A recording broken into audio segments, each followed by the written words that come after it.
tossing dice, flipping pages, stroking that punch, or mashing them buttons, we got your 6 on all things gaming.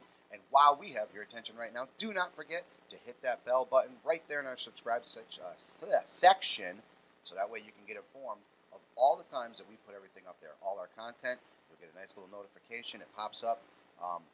Eddie is very diligent about getting these up by midnight. As a matter of fact, it hit me last night too. Like, if you don't have your phone off, it'll wake you up, people. It's the way to go. Waiting up like gamers at GameStop, waiting for that release. That's what we do with Basement Quest. Yep, it releases at midnight. And speaking of Basement Quest, I am without any of the expensive special editions. Exactly, or the DLC content that you have to pay for later, and you don't want.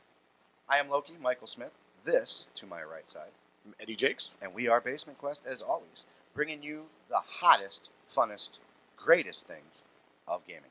And today we have something special for you. We talked about it last week that we're going to start bringing out these guides, and we're going to include both of our systems that we like to use. The Wizards of the Coast, D&D 5th edition, and Palladium, the fantasy.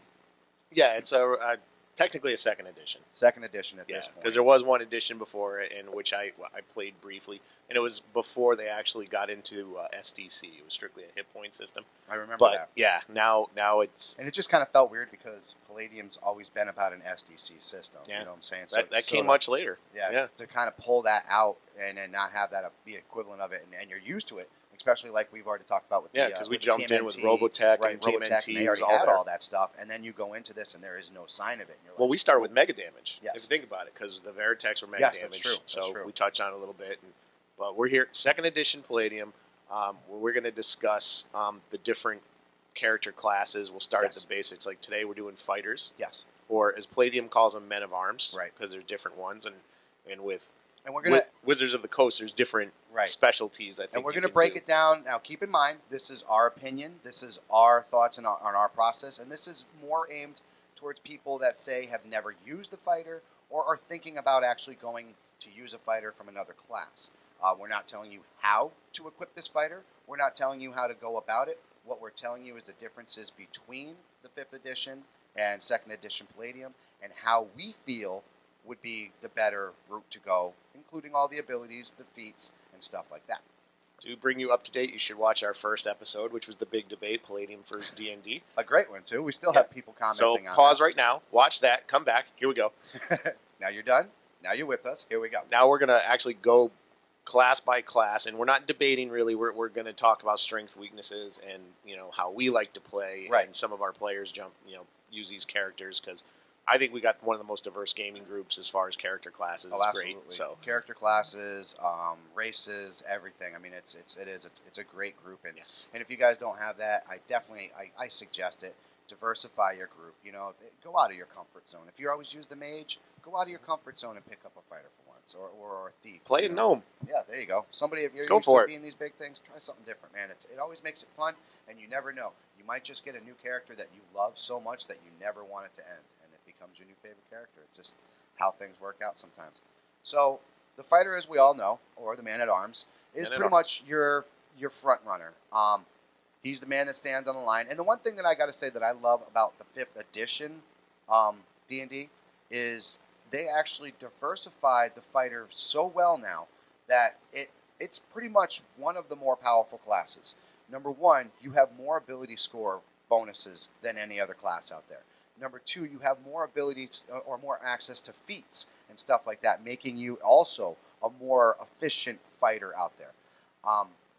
The biggest thing I like about 5th edition is you're just not a sword and board guy anymore. You can be, and you can do this on the fly. You can be that if you want. Right, and you can do this, but the best part is you can do this on the fly.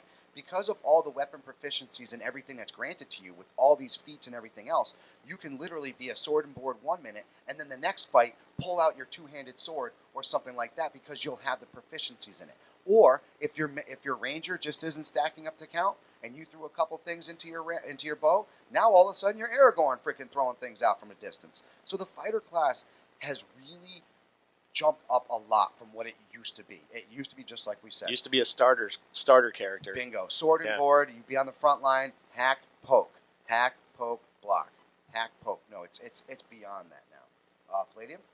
So Palladium, So unlike with Dungeons and Dragons, where you pick like a fighter class and you have your different specialties, Palladium breaks them down completely by occupational character class.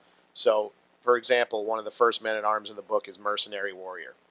Okay, so obviously, clearly by the title, you're a mercenary. You're a sword for hire. Great, fantastic.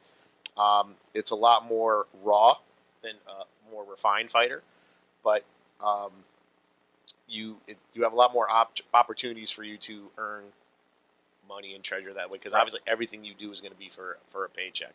So, and D&D also has their what they call archetypes, right? And our archetype, much to that one, would be the champion.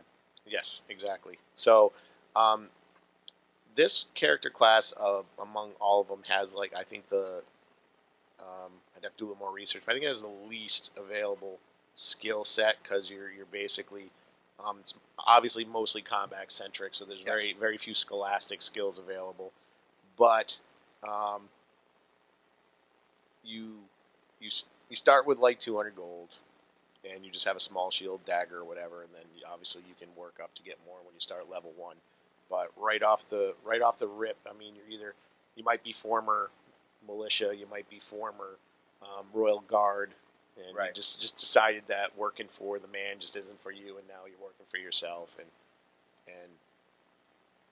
that's basically the gist of it. And then, so why don't you break down the features that you guys have? For example, D&D, the 5th edition, one of the biggest things, obviously, you have your class features. Number 1, we have D10 hit points. That's standard for all martial characters at that point. Our strength saves are fairly rare, but constitution saves are common and very problematic with the fighter class. Fighting style, one of the fighter's more iconic abilities. Obviously, there's a reason to multi-class in Fighterhead. Archery, we talked about that earlier, the ability to be able to do that. Defense, not very exciting, but I'll tell you what, if you don't have a paladin out there and you need to up your defense, the fighter gives you that ability. The dueling, this works while, obviously you got to drop a shield, but you get 2 close combat weapons, and you can do that. Great weapon fighting, which we talked about, 2-handed weapons. Protection, same thing. This is more of a defender. You can be a fighter and not necessarily a damage dealer. You can be a fighter and a protector, sort of say.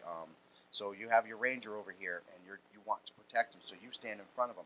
Now you're doing your sword damage, but because you're more of a shield and a defender, you're supporting your role more, so you're relying on your heavy hitters to do that damage for you.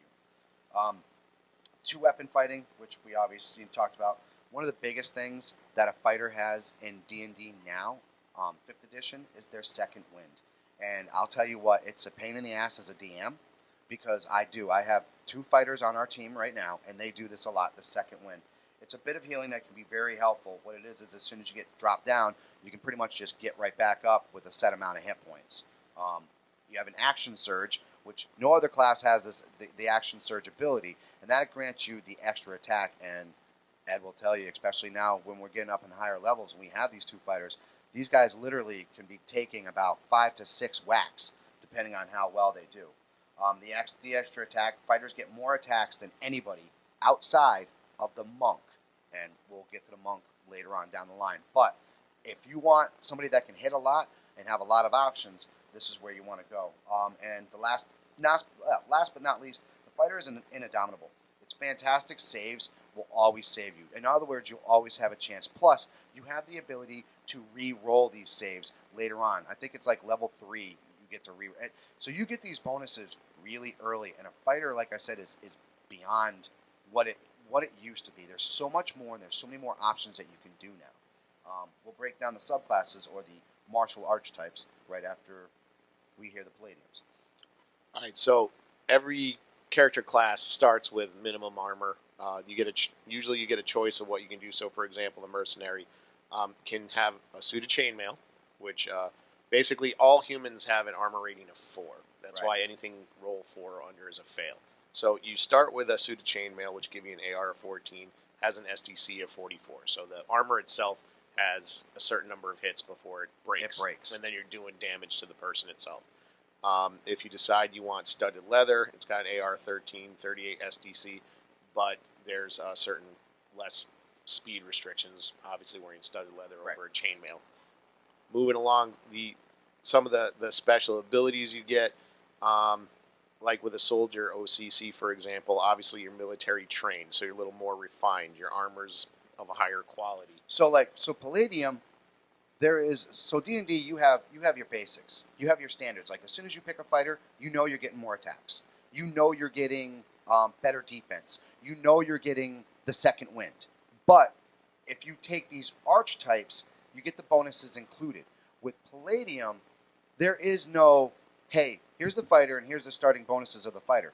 This is, you are a man-at-arms, and then from that class, you get specific bonuses. Right. Right. One of the most... And that's the biggest difference between Palladium and right. Wizards of the Coast is with the fighter of the Wizard of the Coast, you have a basic skill package. And then from there, your archetypes enhance. And you have minimum requirements. So on your attributes, you need to reach certain attributes to be certain characters.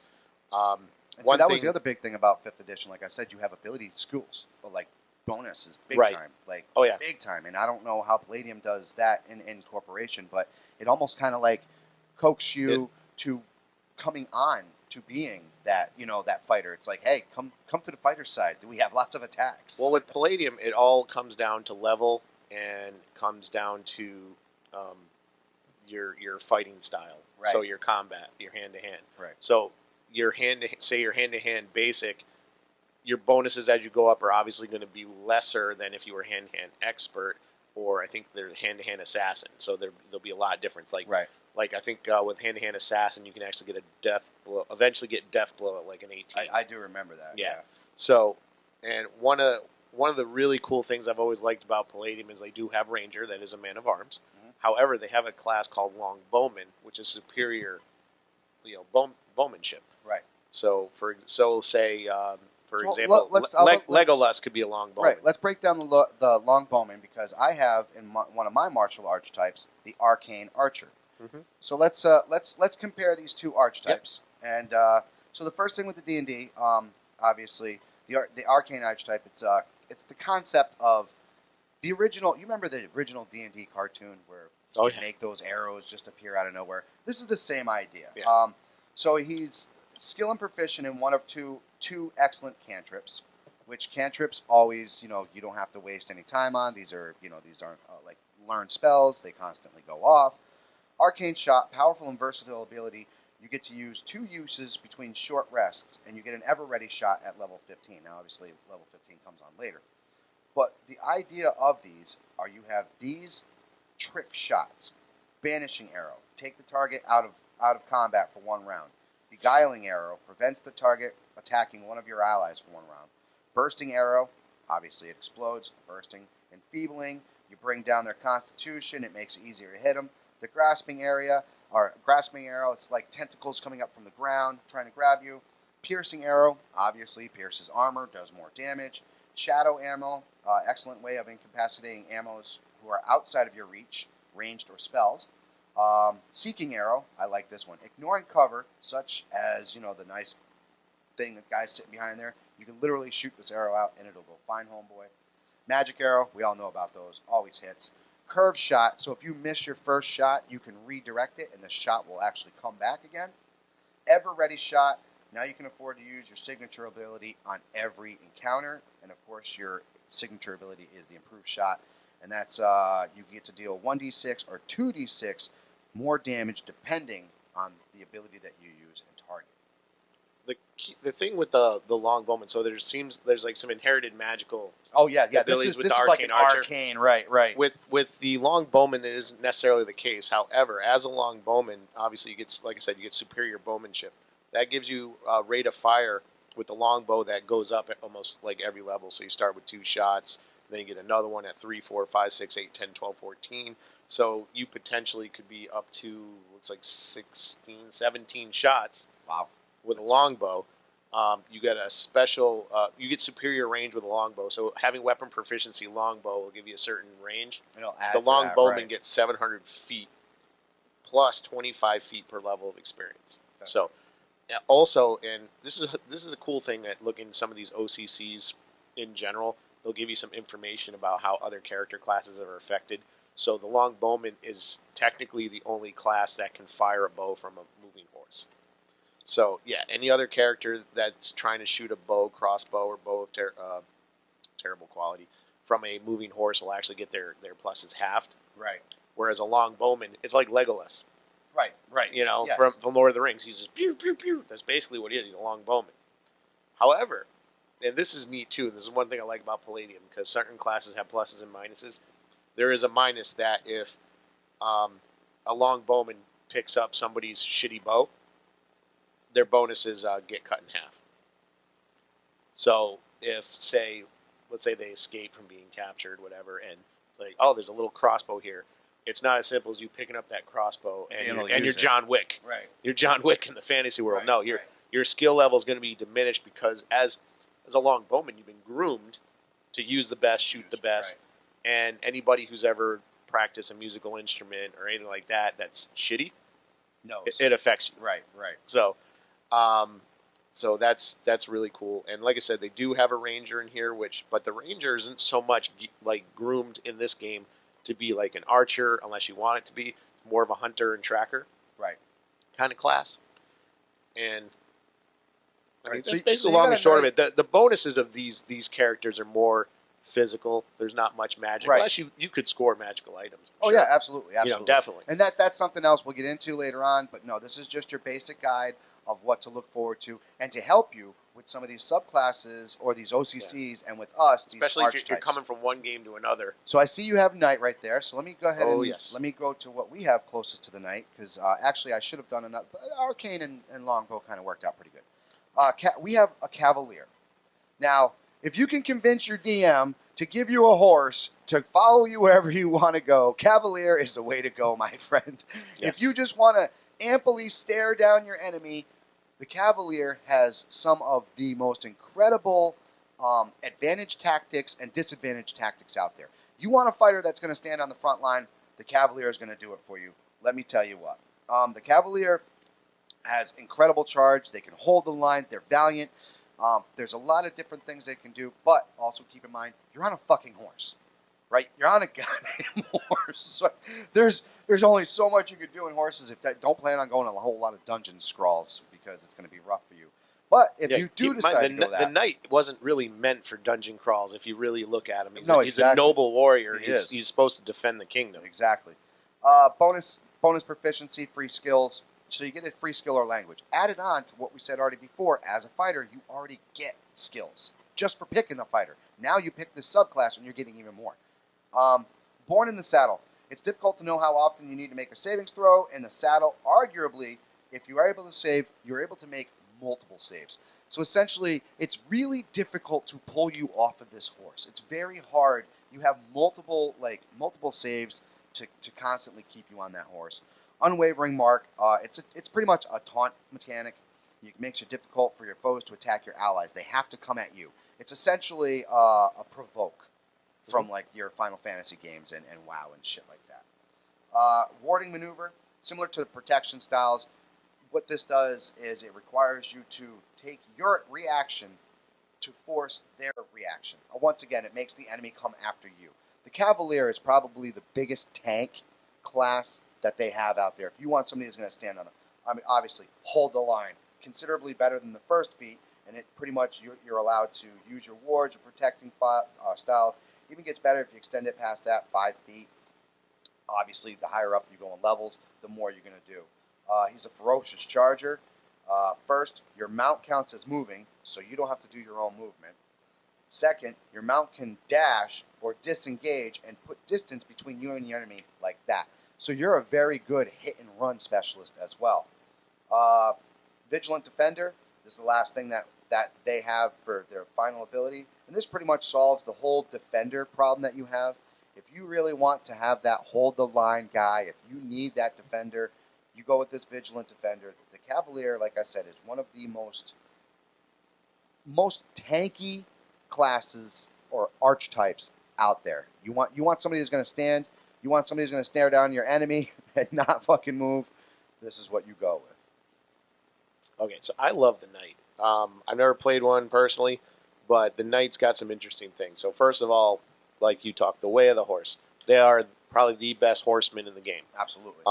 They're able to like do all the jumps, tricks, anything to get out of a fight, get into a fight, get away. They're the best class for that. Yeah. The Way of the Lance. Now, this is badass. So, I don't think it's really touched on a lot in a lot of these games, but knights are superior with the lance. I mean, they're supposed to be. They charge each other. They do competitions. I was going to say the biggest competitions they do are the lance, I freaking forget what the hell they're called.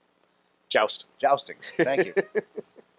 Joustings. So the knight in Palladium. So, like I said, they have the Way of the Lance. So if they strike with a natural 20, completely unmodified, this is like one of the only times in the game where this actually happens. The lance strike inflicts triple damage instead of double, and the opponent is completely unseated from his horse. Knocked completely off. Not completely off, if not dead. That's triple damage. Yeah. Okay, so you would roll whatever 1d6 damage is the lance, so you triple that. So you got 18 points of damage. If you got a level 1 character, you could kill That's not even if it's a magic or if you have strength bonuses or everything else added onto that. That's before all of that. Yep. Yeah. So, all that's there. They got more pluses to initiative. They're much better at rolling with punches and stuff like that, mostly because they're in Martial heavy armor. Fighters. Yep. Yeah, they're in heavy armor, so dodging's not really a thing.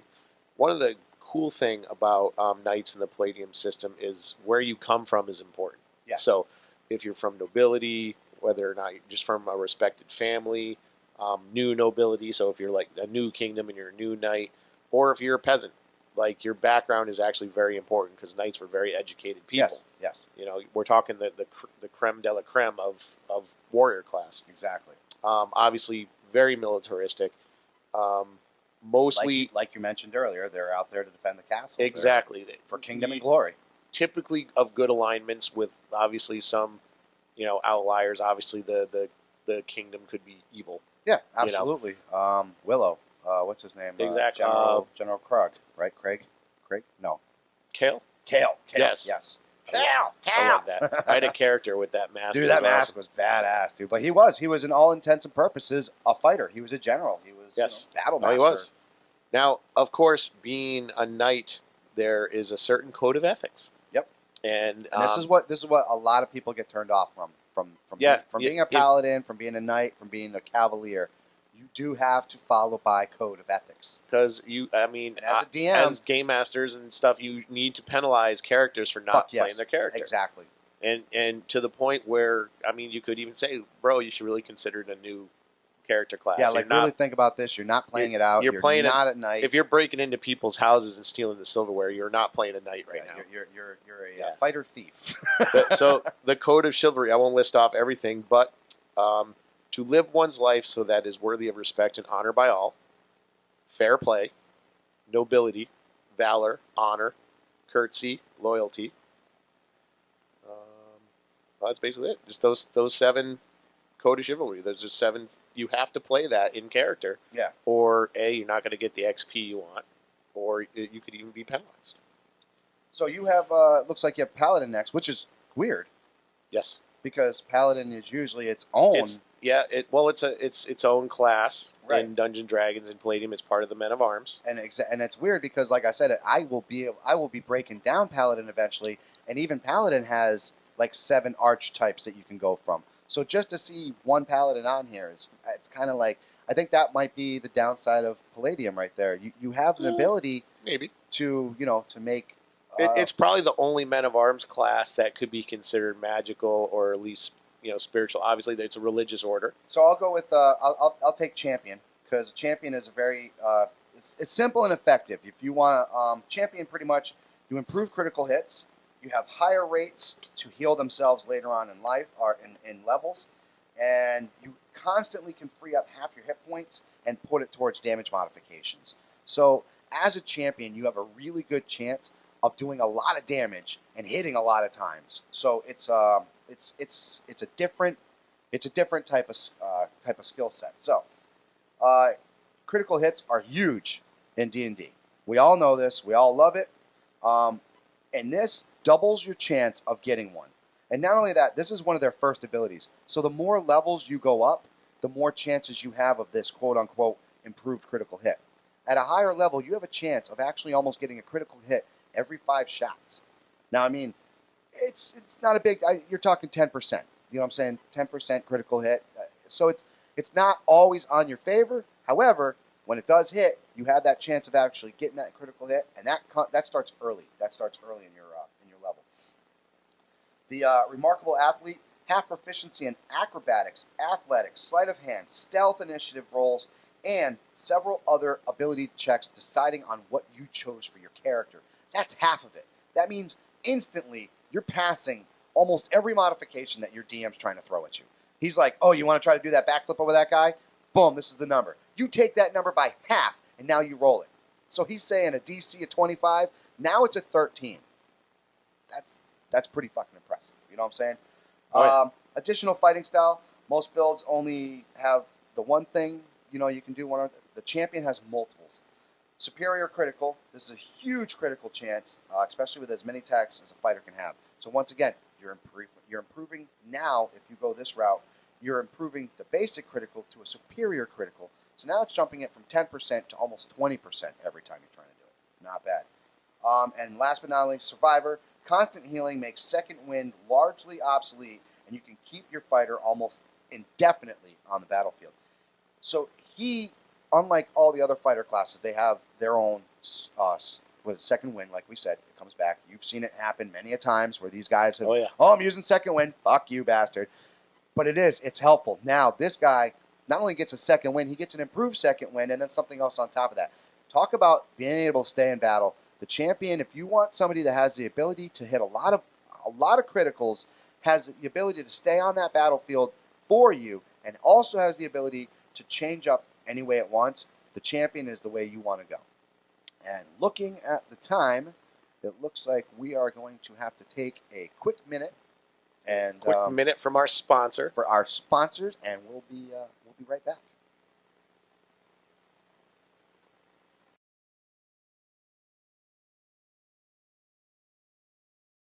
Welcome back. Welcome back. Oh yeah.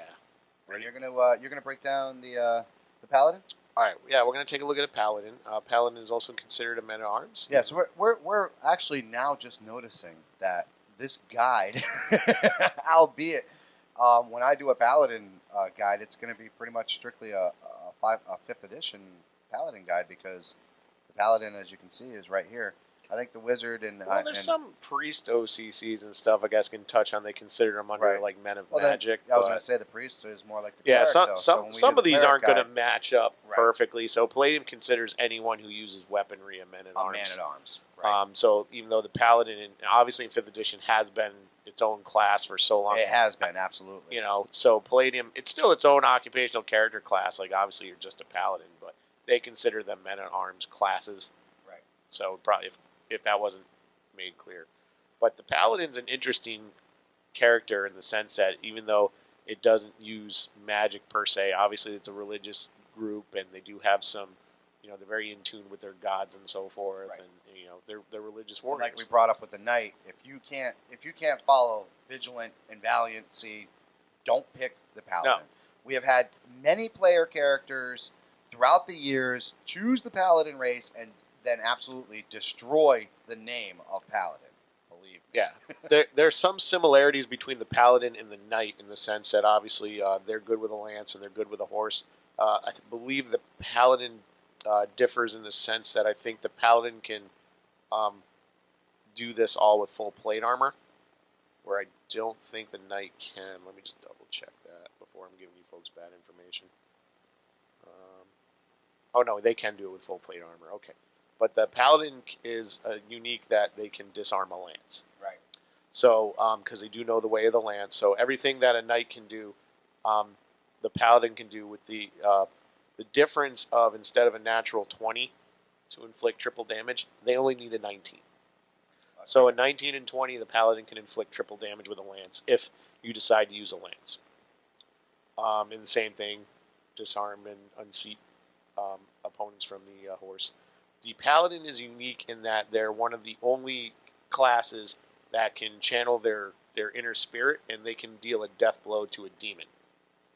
Okay, because obviously demons are evil in the sense they are the anti-Paladin, for lack of a better term. So the Paladin can actually deal a death blow to a demon, whereas the other character classes would either have to wear it down or use a magical object or whatever. The Paladin is built essentially to slay demons. That's one of their main goals. And like the knight, the family background is very important because these are they're knights. Holy knights. They're knights. Holy Yeah, they're knights elevated to the next step, and they're religious leaders per se. You know, they're basically a priest with a sword. Yeah. You know, and you know, aside from that, there's very little difference between the paladin and the knight. They do have a couple limitations. You have to be pure. So there is no. If you're in a situation where you have to decide if you have to do something shady or not, you have to choose the unshadiness, no matter what. Right. Because anything that goes against your code of ethics is going to, you're going to lose experience. You're going to be penalized by the game master, or even asked to play a different character class. Yes, You obviously which I would do. At that point, as a DM, I'm telling you, hey, look, this ain't happening. And here's the thing, and this could make for a better game, or it could make it frustrating. So if you have a character who's a thief, and you have a character who's we'll say selfish thief, and you got a character who's a paladin, and you have somebody with information, the thief's like, let me just torture him, I'll get the information. Yeah. The paladin would not allow that to happen. He's either going to have to get pulled away from the room, and not which they're not going to let you do. Right, exactly. They're just not going to let you do. Like, no, you're not. I'm not letting you torture this man. Right. And if you do this in front of the paladin as that player character, you are obligated to fight with your teammate. Yeah. At that point, I agree. And which, like I said, could make for a better game, could make for an annoying game, but at least you're playing the character pure. Exactly. Of course, you also have that whole thing of why would a paladin hang out with a thief in the first place? So that's where it's on the game master or the dungeon master to come up with a reason why you're with this group of refuse. Yeah, exactly. This deplorable. So, like, if you got a bunch of thieves and there's one guy playing a paladin, for one, look him in the eye and be like, are you serious? And two, you're just going to have to come up with a creative way that they get thrown together. Matter of fact, the game I'm playing, the Pathfinder computer game, one of the characters is a paladin, and they play that up like, why am I with these people? Right, exactly. It's pretty cool. And that's the best way to do it, though, because then you really take it in. So one of the other archetypes that we have here that it's a lot better than what I brought up before, the champion. It's called the Battle Master. This guy is just the be-all, end-all of combat. Combat superiority is beyond his. So this would be compared to the mercenary too, right, I think. Exactly. You get 4 superiority dice, which means you get 4 maneuver abilities between each short and long rest. Now, maneuvers are anywhere between.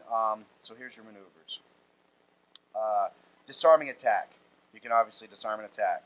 Distracting strike. Very helpful with a rogue or any other striking a party. So if you have a rogue or an archer that's sitting there just picking your people off, you can distract this guy with a strike and get him focused on you, which, once again, as a fighter, that's what you want. You don't want him picking off your rogues. You don't want him picking off your rangers and your mages, Evasive footwork. This gives you a huge bonus to your AC. Feigning attack, obviously, if you get an advantage on the next attack that they give you, so you grant them disadvantage, which means they have to roll 2 dice, and they take the lowest. That's huge. Goading attack. It's D&D for a while. The 4th edition and 3rd edition had a lot of these what we used to call provoke attacks. And as a fighter, you'd shout out, and it was like a taunt. And what it does is they were trying to tank. Right, trying to make it easier to tank. So you bring that enemy, the big enemy, over to you. So that way it makes it more manageable. He's not going around beating the crap out of everybody else. So this is essentially, once again, goading attack is if you strike them, you get their attention, and they can't disengage from you. They have to be on you from this point on. Lunging attack, you just get to move closer to your target without wasting movement. And that's huge because sometimes if you find yourself out of position, this guy can get back in a position like that. Just not to cut you off completely, but that was one criticism I always had with those attacks because it made no sense for me, some of the lesser classes being able to provoke, because the idea of a tank is you can take hits while your damage dealers are following up, and then you have your healer. Exactly. But if your healer is tied up keeping the quote-unquote tank from dying, your damage dealers are being neglected. Right. So I don't know. I just didn't like. I like the concept. I didn't like the way it was executed. Right. Exactly. Maneuvering attacks, same thing. It's easy to get a flanking result on this, so you can literally go around your enemy without causing advantage attacks on you, meaning they don't get a free strike, and you're allowed to maneuver yourself around the enemy to get yourself into advantage, which, once again, 2 dice instead of 1, take the best, always a better way to go. Menacing attack, frightening the target, makes them run away or even lose an attack for that next round. Parry. Now, keep in mind, these are all things that you can call that you can do, and you can do 4 times in between rests, and it gets more and more as this is just starting off. Later on, you can do like up to 8 of these, 9 of these, 10 of these. Parry, obviously, it's reducing attack, and so if you call parry and you get hit, then it reduces the damage. Precision attack. This is like a if you're trying to go after somebody that has a high AC and you just can't hit them, essentially you could take a precision attack and it grants you the advantages on it and gives you the bonuses. Pushing attack, same thing. You can push somebody away from you. Rally cry, this is nice. This lets your people kind of like stand up if they're like down and out. You get one of your allies. You can grant them 1 advantage attack, which, like I said, 2 dice. Take the best one, man. Reposit, spend a superiority die for an attack as a reaction. So there you go. You can take one of them dice and give yourself a free attack. And like we said before, fighters in 5th edition, you already got so many attacks at your disposal already. Now you're just giving yourself a little bit more. And last but not least, the trip attack. You can knock your opponent prone, and it gives you advantage to them, but also sets up the advantage for your other allies as well. So this guy is he's a student of war. Artisan tools probably won't matter too much in this game. Know your enemy. This is pretty cool. So what he does is before you fight, you can study your enemy and you can learn your enemy's weaknesses before you even engage him, so you can utilize that to your advantage. Improve combat superiority. This is pretty much this class allows you to proficient in multiple weapons, and therefore you're giving up your skills of, say, being acrobatic, but you're becoming a better swordsman. So you can do like two-handed. You can do sword and board. You can do bow. You can do spear. You can do all these other things, while the rest of the fighters can maybe only have about 3 of these options. The Battle Master can have up to about 6 proficiencies and just be constantly changing up his style like that. Well, I only have a couple more classes here, which you probably don't, since obviously Palladium does a little differently. They consider the Thief, an occupational character class under Men-at-Arms. I have the Eldridge Knight, which I know you're going to be interested in. Oh, yeah. The Purple Dragon Knight, and the Samurai. Ooh. Yeah, Samurai is pretty cool. So, basically, the long and short of it is, the Thief is what you would expect. It's your typical run-of-the-mill Thief. Mm-hmm. Its strengths are obviously in its stealth, but, and there's a lot of detail in this. One of the biggest strengths in the Thief is there is this guild, this universal guild. I like how they do this, by the way. Yeah. You really, in D&D, you have to form the guild, you have to get everything going, but with this, it's like, it's defined for you. It's set up for you, and it makes it so easy to really yes enjoy this. And once it's cool too, because if you're kicked out from the guild, you'll have trouble entering the guild in other towns and stuff. So you can work that into your storyline. But otherwise, as long as you're a good thief, we use that term loosely. Yes. There's a lot of bonuses to it. Obviously, you get let's say you sold a necklace for 100 gold pieces. Being in the guild gets you an extra 25% on top of that. So obviously, you get 125 gold pieces for it. That's really cool. You'll get half of market value for rare items. So if you're looking for something, you purchase it half off. Right, exactly. It's like being connected to the black market. It's beautiful, and they have all the rules for it. They also show you basic fees you would get paid, as little as like 30 to 100 gold for just beating up someone. Like, dude, I need to beat this guy up. Boom, boom, boom, 100 gold pieces, all the way to murdering the king for 10,000 gold pieces. So it's really cool. It also, obviously, they're restricted to the types of armor because you want freedom of movement. Absolutely. The thief's weaknesses, obviously, it's not necessarily a brawler. Yeah, you can't be up front with people. No, it's not a brawler. Many times before. Poisons, knives, Back daggers, attacks, small swords, things like stealth. that. You really got to know how to play the thief. Yes. I'll just roll into the next one because this is one of the best. They're kind of very similar, except for who they work for. So the assassin OCC. The assassin is very much like a mercenary fighter, much like a thief, in the sense that they are a sword for hire. The only difference with the assassin is the assassin typically only work for nobility because they command like a higher price tag. And so typically they're used to win wars without going to war, usually. So the higher the assassin, you need to go kill this king, kill that person. That's where obviously the fee for killing a king and all that comes in. Right. They are obviously the most stealthy of the character classes because their whole purpose is to go in and out. Nobody knows who they are. They're the masters of death. The Jackal. If you ever seen that movie, The Jackal, they're basically Bruce Willis. They are not. Again, they're not. They can do full plate, obviously with some restrictions. If they need to do a lot of stealth and sneaking around, they're going to wear lighter armor. Obviously, yeah. So, but they can also put on the armor and stand on the front line if they have to. Which, again, as game masters, is very, very important. If you have a character that plays an assassin, if he's with the group and he's fighting and he's wearing plate, and then says, "Oh, in the middle of the night, I sneak in and slit his throat," I'm like, "You going to change your clothes?" Yeah, exactly. Because in full plate, you're not going to sneak around. I don't care what your skill is. No. It's not going to happen. So it's very important that you tell them you need to put on some light armor. Keep in mind, if you get into some trouble, if you're failing your rolls and they catch you, you're now fighting in light armor. Right. So very, very important if we're playing it out. Otherwise, they can use it without fighting restrictions in an upfront, brawl or anything like that. There is an Assassin's Guild, which has similar rules to the Thieves Guild. So being part of the guild gets you the same kind of bonuses. The fees are standardized. They can climb walls. They get pluses to climbing walls, detecting traps. Everything you would really, really expect. Typically, they use smaller weapons like daggers or smaller swords and everything. Concealed. Yeah, so they're definitely not going to be using like long bows or anything like that. The idea is to be able to move in and out without being detected, do your job, collect your money, have a nice day.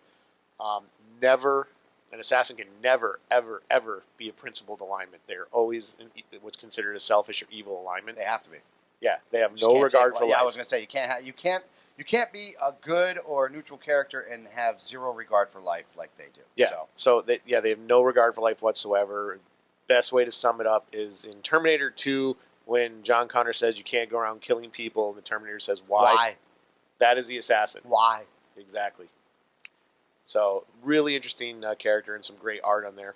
That is, I remember Rob saying, "Can I just he wants that armor. I just want to be that guy. I just want that. Can I have that?" Yeah. So, I just found out, and it's funny because in 4th edition, Ed actually played a sword mage, and he liked that character a lot. It was he had fun with it, and they never kind of really brought that back until now, sort of. But wait, there's more. They have this thing called the Eldridge Knight, and it's a fantastic combination of combat prowess and, yes, you guessed it, magic. The problem is they won't really compete in terms of a real wizard, and they don't exactly do the full damage of, like, say, the fighter. But it's a beautiful combination of both, and if you're smart about it, and you use these tricks of theirs very nicely, it was a decent damage dealer, though. Yes, no, exactly. So if you got the actual, because you powered your weapons, and if you could get the hits in, there was some decent damage and after effects. Right. So one of the biggest things, obviously, that you have that no other fighter, that all these other, martial classes don't have, spellcasting. You can use spells. Oh my goodness.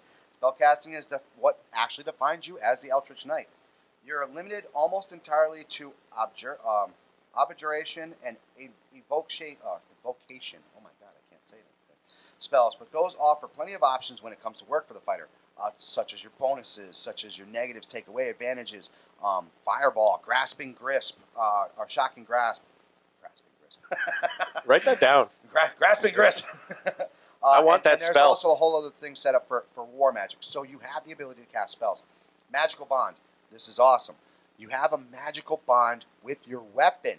Now, it doesn't necessarily have to be a weapon later on. It can literally be from your hands as you gain levels.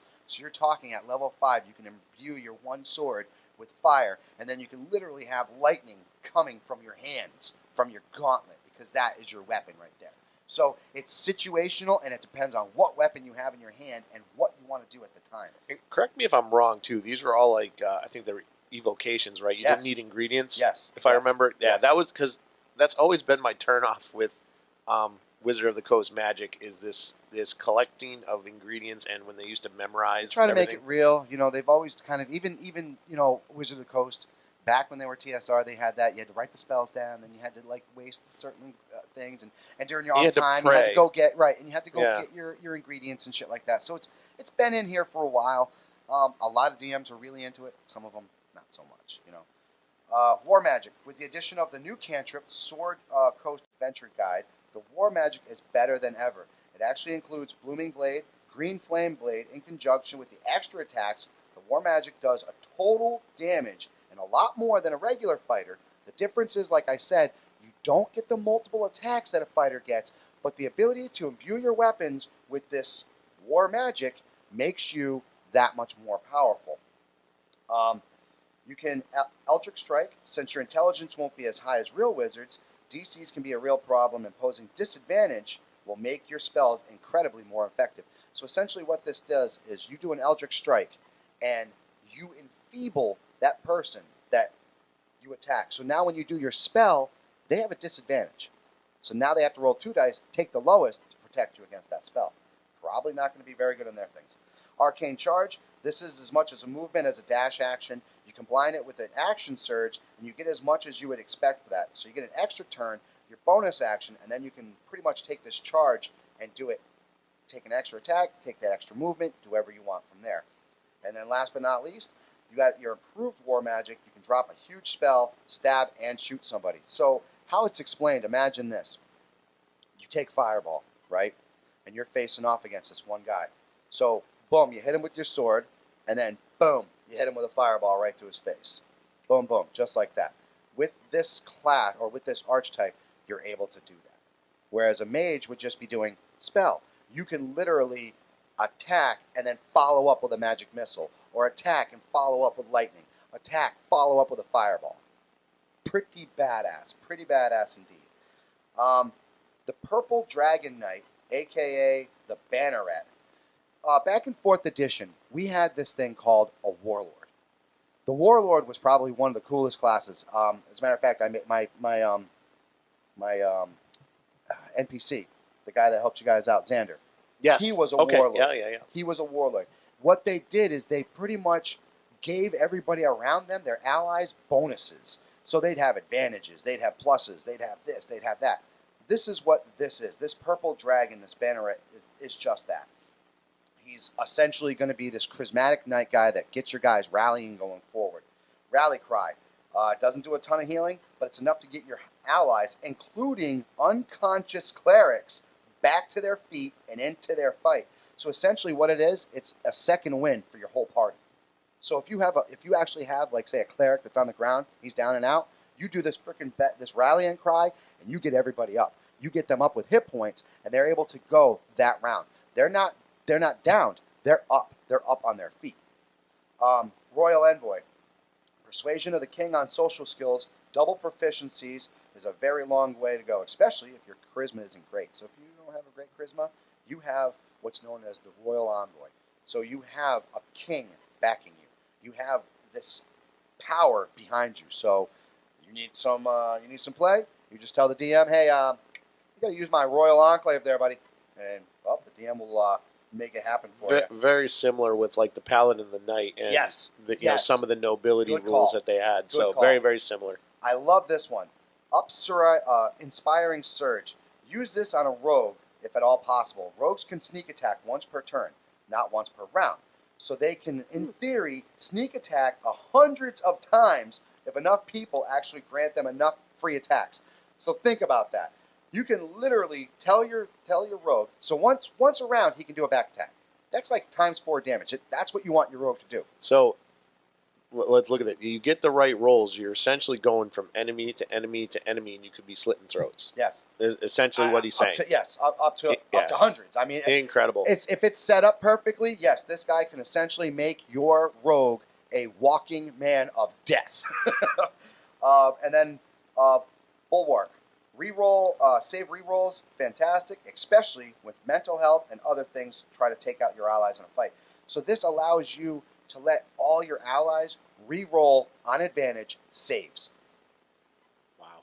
That's big right there. I mean, you're talking about, oh, you got a fail save? Hold on, buddy. Reroll that with 2 dice and take the best right now. That's so essentially this is their call for the warlord to come back. And it's a really, like I said, if you want to play that class, if you want to be that guy that boosts your guys up or gets that rally cry forward, this is the one for you. And last but not least, the samurai. And if you can take the samurai jokes, because you know the samurai jokes will be coming at you, buddy. You know the samurai jokes, the ninja jokes, the teenage mutant, what's that? Usagi Yojimbo? Usagi Yojimbo. You're going to get called the Yojimbo. mutant rabbit. But if you can deal with all of that, you will have yourself one of the most proficient fighters out on the field. It's so funny you bring that up because just like the other day, I was just like, I was on Wikipedia or something, and I'm looking up all the old books. And you remember the Oriental Adventures book? Yes. Like that book's like completely out of print. So like, I don't know if you still have a copy of that. You should definitely grab it. It was like a lot of. I don't know where there was it a is. lot of great stuff in that book. There really was. So yeah, bringing the samurai back. There was a lot more. There was samurai and stuff like that. The monk was in that one. Then they had that's where the fighting monk, I think, yes. or a Shaolin type monk was in it. And, exactly. Dude, that was. I mean, obviously, they had all those. They had all. Obviously, it was definitely just trying to get some of the because there's a samurai game. Was it Legend of Five Rings? Yeah, L5R. I think it was trying to get some of that crowd into the D&D, and I thought it was a great book. Yeah, no, absolutely. I thought it was a great detailed book. Certainly liked it better than Spelljammer. I thought that was silly. I mean, no disrespect to anybody that likes Spelljammer, but I didn't want my D&D in space kind of thing. Yeah. So obviously samurais rely a lot on two-handed weapons. That's one of their bigger things. So bonus proficiency, you get a free skill or language. That's pretty much every one of these. You get it free. As you can see, the fighter class, they just give you skills. They just give you skills and feat. Have fun with these. Fighting spirit. Essentially what this does is you become it makes you pretty much a great weapon master. Sharpshooter became discreet and tempting. Temporary hit points overall, just making without a shield. However, essentially what you're doing with this is it requires bonus actions. So when you're using two-handed weapons, sometimes you have to use bonus actions to do that double attack. This takes it away. Elegant Courtier allows you to use wisdom in addition to charisma and persuasion. So if your charisma isn't so well, you can use your wisdom to kind of keep people going. Tireless Spirit.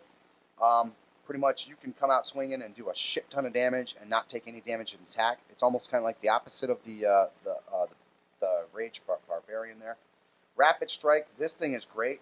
The Samurai actually gets more hits and more attacks in than your basic fighter. You can actually, eventually, it says once per turn. This means you can get up to 4 attacks in a single turn. 5 once you hit 20 levels. So you can get one turn. A samurai can hit you 5 times by the time he's level 20. Just think about that. And then you action surge. You get 3 more attacks after that. That's up to 20 attacks that a samurai can just slice and dice you in one round. We should put out, too, like, samurai-style swords in D&D are rare. Yes. Because it's hard to find people that can, like, fold the metal for them. Like and then, yep. I was like, does that say 8? You got 3 minutes. Rapid Strike. This is that's one I just did. And then, last but not least, is Strength before Death. This one is obviously you're about to die. No. Before you go down, you get to make one great attack at advantage with all the bonuses, which means you can turn around and hit this guy up to 5 times again with all your bonuses and your advantage. So it's kind of like that whole only in death does duty end type thing. And I just absolutely love it. It's a perfect ending to the Samurai. What a great class. The fighter has evolved so much. Oh, it has. I haven't even touched on the stuff in the other books. Right.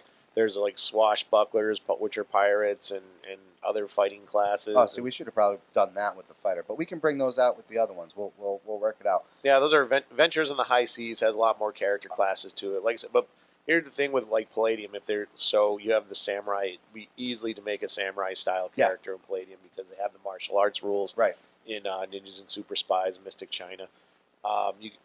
There is a hand-to-hand martial arts in here, so you could make someone like that. Yeah. You just, like I said, you need the right weapons, just pick the right skills. Obviously, depending on what fighter you want to pick, strength is always going to be your first thing. Yes. Dexterity, if you want to be like more of that battle master, maybe you want to go more strength and dexterity. You want to be that defender, maybe you go strength and constitution. For Palladium, it would be physical prowess, physical strength, and physical endurance. You want to do that Eldridge Knight? Well, then obviously you want to do strength and intelligence, because he has the spells and stuff like that. So it's not just about who's the strongest out there anymore, and it's not just about who can do whatever out there. The fighter has evolved so much, and with that thought, we're going to bring you right to our sponsors real quick and be right back.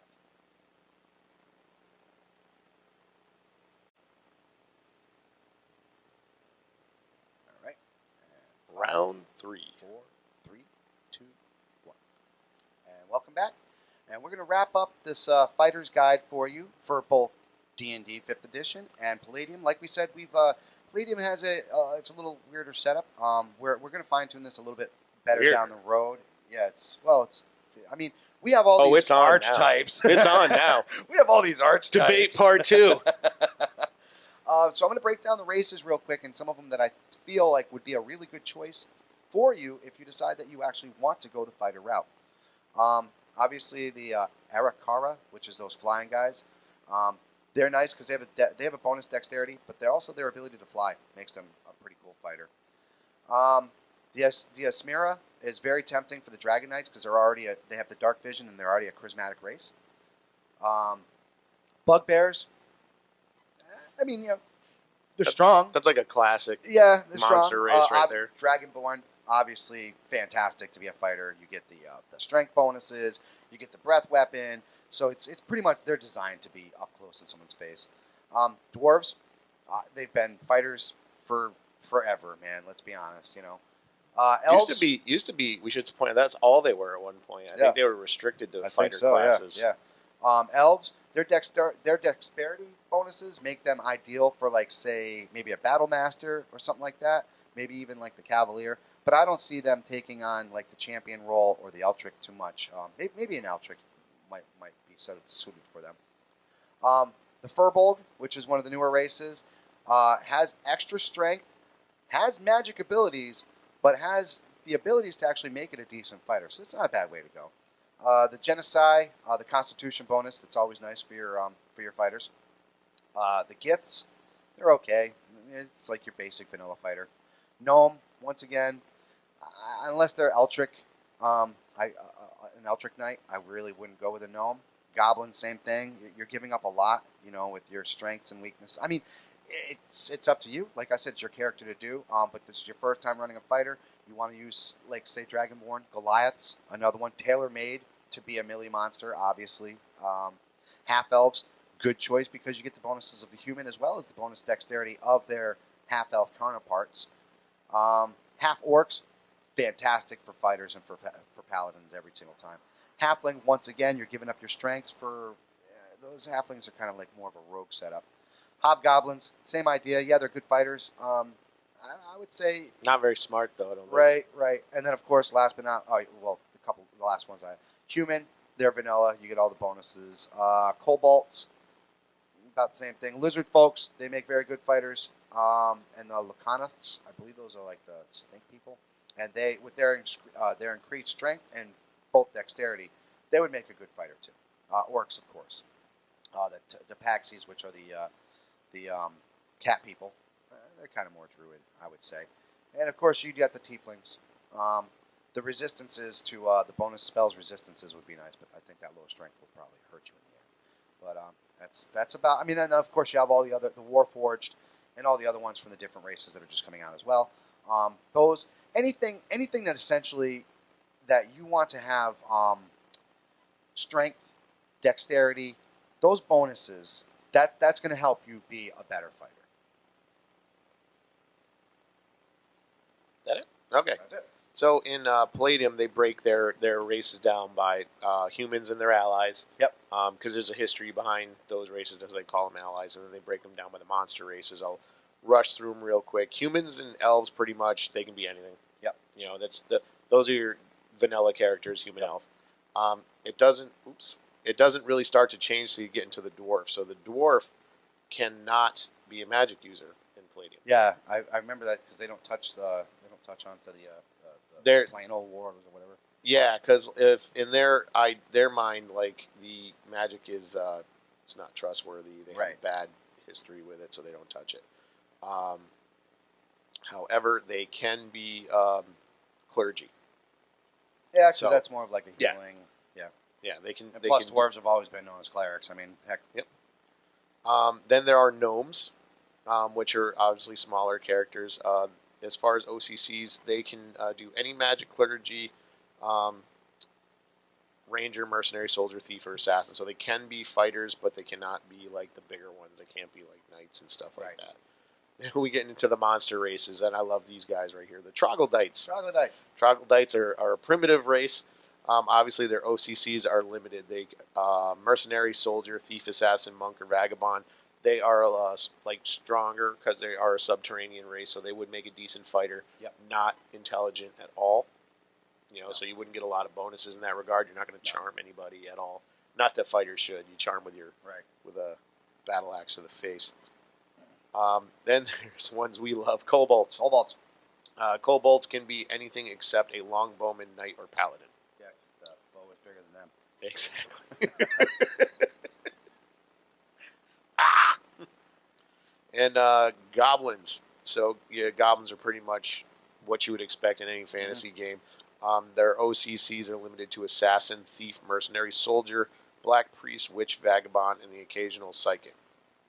They can also be a cobbler. They can make shoes. Hobgoblins. So we do have hobgoblins in Palladium, and as far as OCCs, they can be assassin, thief, mercenary, soldier, black priest, witch, and vagabond. But they tend towards men of arms OCCs, especially mercenary or thief, because they like the shiny things. Yeah, they do. They love the shiny gold. Now we have a classic, orcs. The orcs OCCs are limited to mercenary, soldier, assassin, thief, black priest, witch, and vagabond, even though they tend towards men of arm OCC. So they are really good fighters. They have a hatred of humans, so Yes.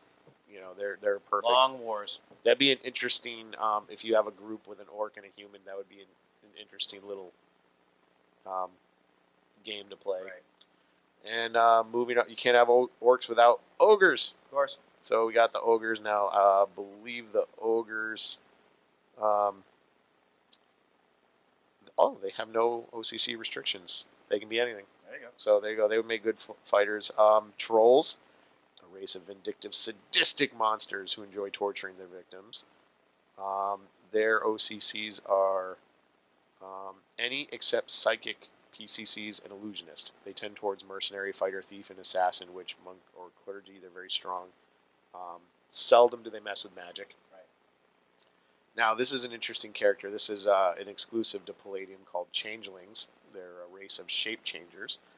And as far as OCCs, they can be any OCC without limitation, so you can make a good fighter with them, with the addition of being able to change your appearance. Your appearance. Yeah, I believe Rob played one.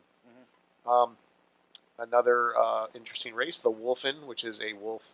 Basically, they're wolf-like, but they're bipedal. They stand up on their feet. They're humanoid wolf people. And their OCCs are pretty much any without restriction, but they lean towards men of arms with the occasional clergy. Very rare do they practice magic. So if you're going to be a wolfen that practices magic, that could be You better have a good storyline. put into the story for that. Yeah, they're typically very tribal race. So, and coils. Coil is it is a what's the word I'm looking for? Enemy of the wolfen. They do not get along. They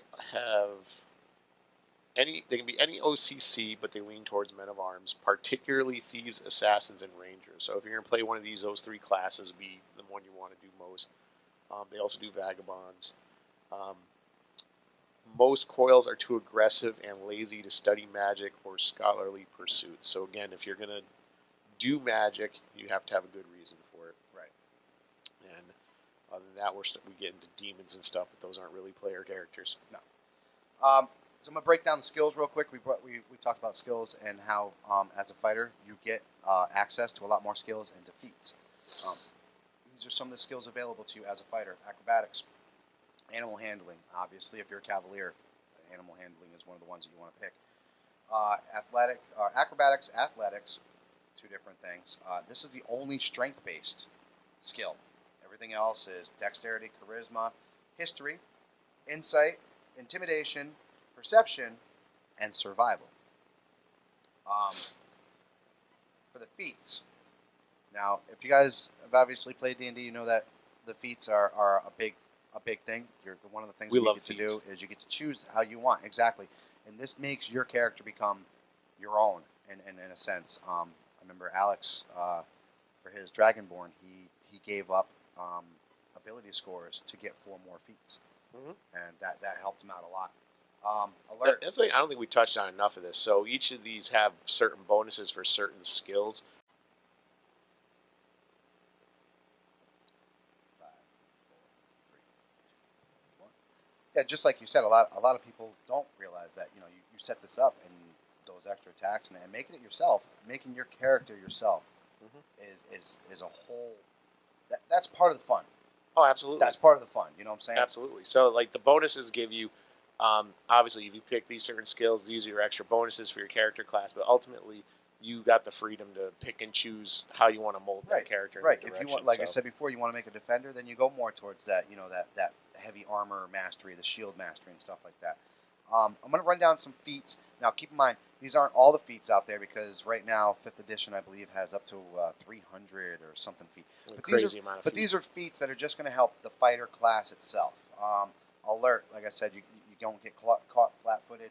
Charge, you can't just declare charges anymore. You have to have the feat to be able to charge now. It's a whole other setup. Crossbow expert, just like it sounds, you become proficient in the crossbow. Defensive duelist, two-handed defensive. You use the two-handed weapon to better your AC and the people around you. Just the opposite, dual wielder. You use the two-handed weapon to do more attacks. Dungeon delver. We've talked about this as well. This is a guy who's just been around so many dungeons that uses the wisdom to be able to walk around the dungeon with no questions asked, no issues. Rolls the dice. The DM gives him hints. Durable, pretty much same idea. You can pretty much take take a bulk of the damage, take half damage here. Elemental adept.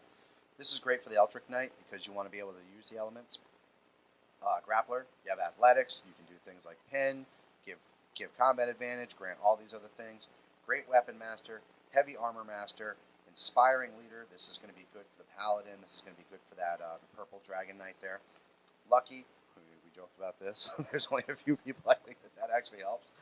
Mage Slayer. I just kind of threw that in there because if you're in a party that deals with a lot of mages, maybe this is an option that you want to pick up.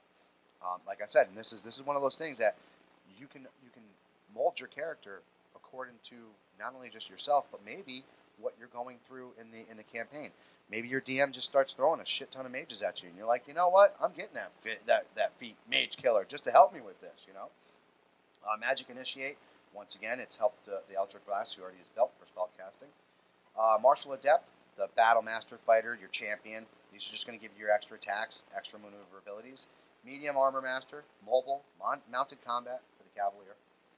Observant, this is that one where you can literally see your opponent across the battlefield and gain advantages just by watching. Polearm Master, just like it says. Resilient, just like it says. Ritual Caster, Savage Attacker, Sentinel, Sharpshooter, Shield Master, Skilled, Skulker, Spell Sniper, once again for the Eldridge Knight, Tavern Brawler, Tough, and Warcaster. We talked about the Warcaster. That was the big one where if you want to attack a melee and then turn around and hit him with Fireball or hit him with like Lightning Blast or Magic Missile, something like that, that gets you the ability. Tough, that's a big one too that a lot of people don't look at. If your Constitution starts off low, like 13, 14, you take Tough and instantly adds 2 to that. So now you're looking at a 16, you're looking at a 15. It's doable now as opposed to what it was before. These, like I said, these are just feats that'll help the fighter become better. They're not the end-all, be-all, and by any stretch of the imagination, they're not the one thing that's going to make you... The end-all, be-all is whatever you choose. Exactly. As a player. As what makes you and your fighting style is what makes this character right. yours. And ultimately, whatever's going to be the most fun for you. Yeah, exactly. You know, don't pick a bunch of stuff that you think is not going to be fun. Mm-hmm. Yes. You know? Yes, exactly. Break down real quick. Obviously, the things that you want to go through. You want the strength. You want the intelligence. If you're taking that, just be mindful of the choice that you're making ahead of time.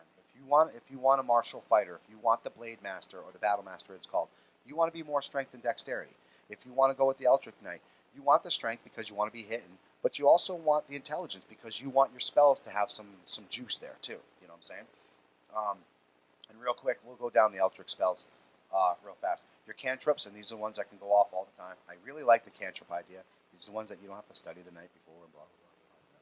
They just go off. They're natural to you, you know. Mm-hmm. Blade Ward, Blooming Blade, Frostbite, Green Flame Blade, Sword Burst, and Toll of the Dead.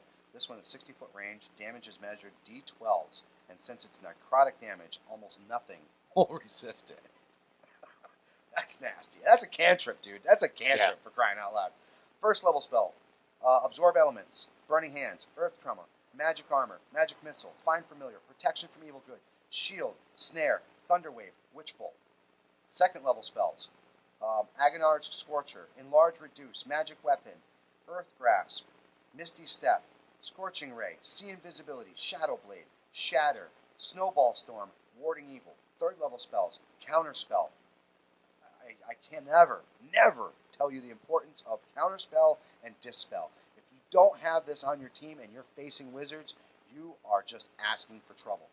Fireball, Flame Arrows, Fly, Haste, Tiny Hut, Lightning Bolt, Magic Circle, Minute Meteors, Protection from Enemy, Thunderstep, Wall of Sand, Wall of Water, last but not least, fourth level spells, Banishment, Fire Shield, Greater Invisibility, Ice Storm, Private Sanction, Resilient Spear, Polymorph, Stone Skin, Stone Spear, Wall of Fire, Lachronic Spear, and Sickening Radiance.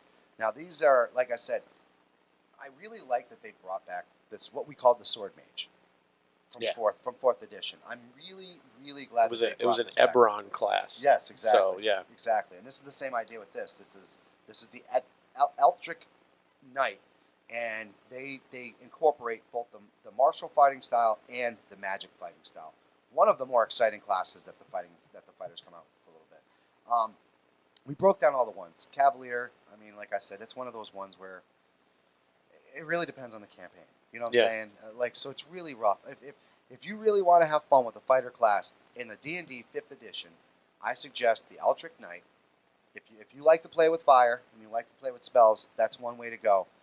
Or go with that Battle Master because he is just the end-all, be-all of fighters. You can have so many proficiencies, so many different ways to go. You can literally adapt your fighting style to the fight that's going on at the hand. You have a whole bunch of fighters out there, sword and board. You got a whole bunch of wizards out there, go for that damage and pull out that two-handed sword. You got the rogues out there, pull out the multi-weapons and go to town on it. And last but not least, I really can't shout down the Purple Dragon Knight. I love the fact that they brought back the Warlord feel. The Warlord isn't completely back, and there's a reason why, because if those of you who played 4th edition, you knew. The Warlord was OP. It was in the right hands with the right equipment and doing it the right setup. You could literally re-roll so many times with the right Warlord that they had to redo this character. My problem with a lot of 3rd edition, like certain classes became OP, and it was like, why would I bother playing this class when that class is? And why would you exactly? Because then you're just playing a game of you have an encounter. It's like, all right, let's just sit back and let him take care of it. Yeah, and you do get like that sometimes because you're like, oh, what am I going to do, man? It's not like I can hit this thing. Not to say we haven't said send the Minotaur in a few times, absolutely. But he's not OP though. No, exactly. He's well rounded. He is well. He's strong, but he's well rounded, yes. And the other character classes give great support to a class like absolutely. that. So, absolutely. Yeah. And of course, all the weapons that come with it. We gave you guys all the breakdowns for that. If you guys have any questions, anything below that, feel free to drop those comments below. We're more than happy to answer those questions. If you want me to go further onto some of these, I'll be more than happy to do like a side video for one of these classes if you would, whatever it may be. Like I said, keep in mind this is just your basic starter guide to the fighter, 5th edition D&D, and Palladium setup. Like we said, they have the man of arms set up. So you can tell that they're very different too. Oh, so absolutely. with Palladium, men of arms is just that, arms. There's not a lot of magic involved with the men of arms classes. If and even the is Paladin magic. didn't have spells. Not you really, had that no. death thing for the demons. which is just it's an ability. It's just an energy channeled through their religion. Right. And when you start getting into fighter classes with magic, they have them listed They under do have magic them under users, lists, right. which we'll probably do next week. We'll be breaking And, into, yep. Yeah, and we'll do magic because there's Palladium. I think has a lot of fun with the magic because Yes. we're talking symbols and stuff like that. It's great. Yeah. So let us know what you guys think. Did you like the reviews of the fighter? We have plenty more to come. Obviously, we're going to break down the rogue. We're going to break down the paladin. We're going to figure out how the Palladium system is going to work that around because with D&D Paladin, there is 6 or 7 arch rolls that you can go down. So we have the rogue. We have different sorcerers. We have the summoner. We have the cleric. We have a lot of things coming up. If you guys had fun with this, please go ahead and drop that like, drop that comment. Let us know what you think about it. And as always, like we said at the beginning, Subscribe. Please Click subscribe. the bell. And Share you the get it. show. And like I said at midnight, ding, goes right off. And if you want to wake up and just hit that and listen and go back to sleep, we'd appreciate that. And don't forget to visit www.basementquest.com. That's pretty much the hub where you can find out anything you want. Yeah, and then all the affiliate links there. You want to get a new set of dice, you know where to go from there. You want to get that table that we talked about a gazillion times before, you go there, you mention us, you get $50 Basement off. Quest right 50, off. get $50 off. Can't beat that. And the styles that are there, everything. There's blogs going up there all the time. Make sure that you guys, if you have access to an iTunes store, give us those reviews. We just found iTunes reviews, and also now Stitcher. You can leave reviews too. So that's big. Reviews. Just like us, love us, share us, and hit that bell and hit that subscribe button. And we're going to be here every single week for you guys for something new and fantastic. And we got something special planned, which we will talk about soon. Yes, we have some guests coming, and it's going to be great. Ooh, pretty excited. All right, guys. I hope you're having a great time today on this fine Saturday. And if you're not gaming, why not? It's a perfect time to do it. Hey, why aren't we gaming? All right? We're going to go do that. All right, guys, have bye. a great weekend.